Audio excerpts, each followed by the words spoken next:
Hi guys, it's been a long time since I've posted a video, and I've been meaning to, but life kind of gets in the way and then I don't.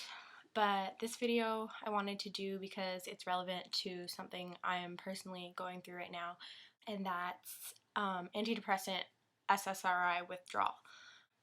I've been on and off SSRI antidepressants since I think about 2005, 2006.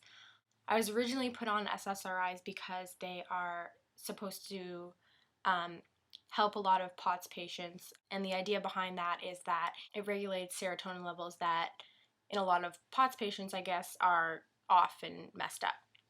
So when I was first put on them, I really didn't know anything about them. I mean, I was 15 years old, so I wasn't really in a place where I was going to start researching them myself or anything like that. And of course, my parents were just listening to the doctors and taking all of the doctors' advice, and any recommendations they had, we kind of went with. So I started on them. I was on them for about a year, and then I weaned off of them. Went to see another doctor, and he recommended I went back on them. So I went back on them and tried to wean off them. I guess the last time I tried was in 2009, maybe. About a month or so after I was off of them completely, I started having horrible anxiety attacks. And so I immediately was ready to do anything it would take to get rid of them, because if you've had an anxiety attack, you know what a horrible, horrible feeling it is. So I just said, okay, I'm going back on them because that will probably stop them. And it did. Had I known then what I know now, which is that SSRI withdrawal can last a long time after you've been off the medication, I probably would have stuck it out and tried to find different coping mechanisms in regards to my anxiety. But at the time, I wanted the anxiety gone, so I was back on them. So I've been back on them since then. But last year around this time, I think it was around August, September, I actually lowered my dose. I was on 50 milligrams of Zoloft, and I lowered it to 25 slowly. And I've maintained 25 this whole time. So in that sense, I feel like it's an accomplishment that I'm now on what is considered, it is the lowest dose of Zoloft that is made. So in that sense, I feel like I've accomplished at least something in regards to tapering down. But I still want to get off them completely. And that's kind of what I've begun doing now at this point.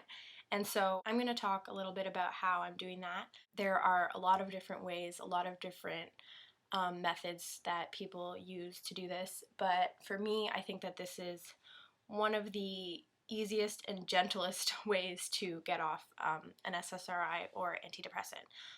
I kind of came up with this way on my own. I'm sure there have been lots of other people who've thought of it. It's not that hard to think of.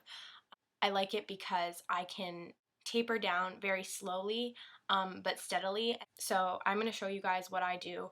I'm about a week into it so far, and I haven't had too many side effects so far. I've had bad headaches on and off, and I've been kind of moody. But overall, I think that it's been going pretty well. So I'm hoping that it continues to go that way. And my goal is to be completely off the medication by around mid-January, so the new year.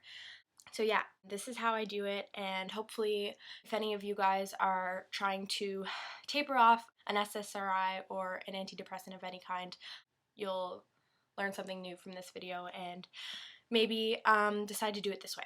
Okay, so I'm going to show you guys how I do this. I have one of these little pill container things, and basically this is how I organize them. And how I'm doing it is I'm tapering the dose every 2 weeks. So I've done 1 week so far at the dose I'm at. And the way that I calculated this was I took one of my Zoloft pills and I emptied the capsule onto the scale. So I've poured out the contents of one Zoloft capsule, and as you can see, it reads at about 70 milligrams. It's a 25 milligram capsule, but it reads as 70 milligrams because of fillers and things like that. So I use that number when I'm weighing out the taper, and I've been doing 10 milligram tapers off this 70. So it's not 10 milligrams of the Zoloft, but 10 milligrams off the 70 milligrams of medication. Okay, so how I do this is I just open up the capsule. This is what the capsule looks like. This is the generic form of Zoloft, so it's not going to look the same as the brand name, but it's the same medication. So I open it up and I pour out 10 milligrams of product. You just got to be really kind of careful with how much you pour, because 10 milligrams actually isn't that much powder.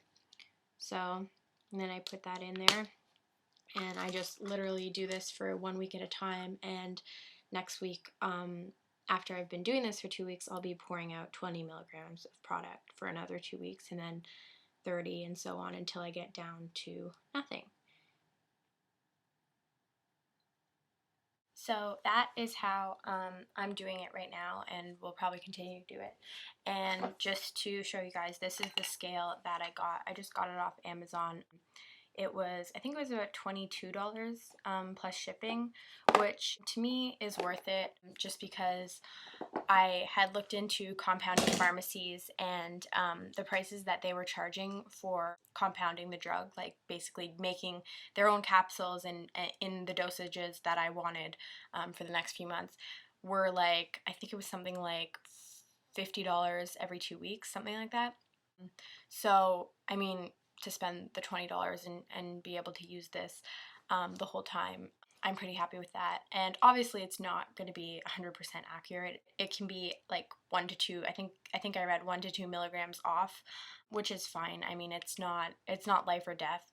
It's just doing it as comfortably as possible, basically. So that is where I am in regards to the SSRI withdrawal.